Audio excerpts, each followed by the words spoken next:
Even as victory is claimed over ISIS in places like Iraq and Syria, millions of children remain in those regions harboring the thoughts and rage of their former captors. It's why Tina Ramirez, a longtime expert in religious freedom, is calling for immediate intervention. When you're dealing with children that are under 14 that have just been living under indoctrination of hate, violence, and have witnessed it, have sometimes been forced to engage in that violence themselves, that's all they've known. Freedom for them is a foreign concept. In some cases, ISIS literally brainwashed the children in jihadist training camps. Those children, when they talk to their mothers now, say, "Mom, I'm ISIS. I don't want to be a Yazidi. I'm a Muslim. I'm ISIS." In other cases, ISIS passed on its core beliefs via the classroom. In Mosul, you have 600,000 children that lived under ISIS for the past 3 years.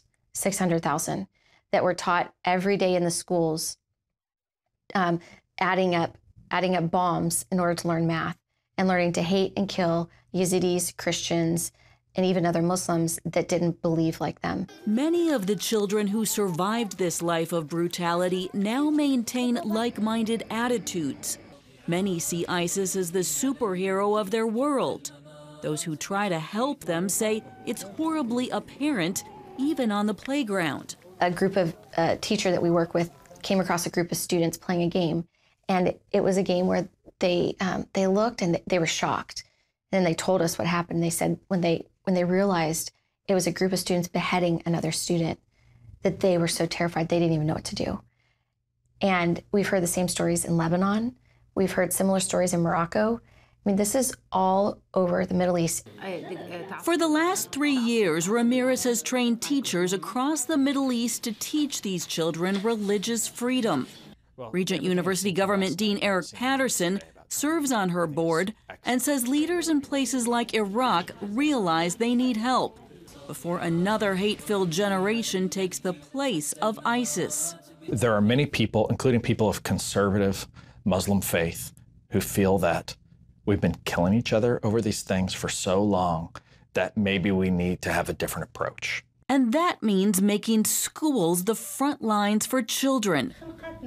Training teachers to help students learn not just to tolerate each other's beliefs, but to defend them. After just a few lessons of learning about religious freedom through simulations and activities, so in a very indirect way that forces them to internalize it and to work through some of the questions that they have about this freedom, at the end, their attitudes have shifted in just the matter of a few lessons. The basic idea of hardwired is that every human is hardwired for freedom.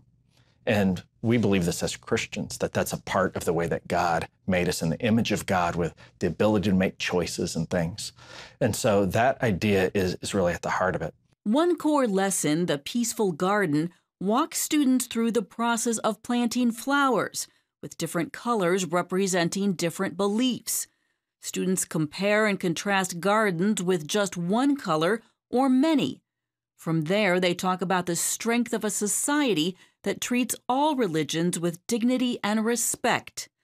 It may look like just fun and games, but it's deadly serious. Until we have a society that embraces religious freedom for everybody, we will only see recurrent cycles of religion-related conflict all across the Middle East and around the world. Teaching kids now to respect and defend religious freedom can ultimately help to shut down extremism and help to stabilize societies that desperately need peace.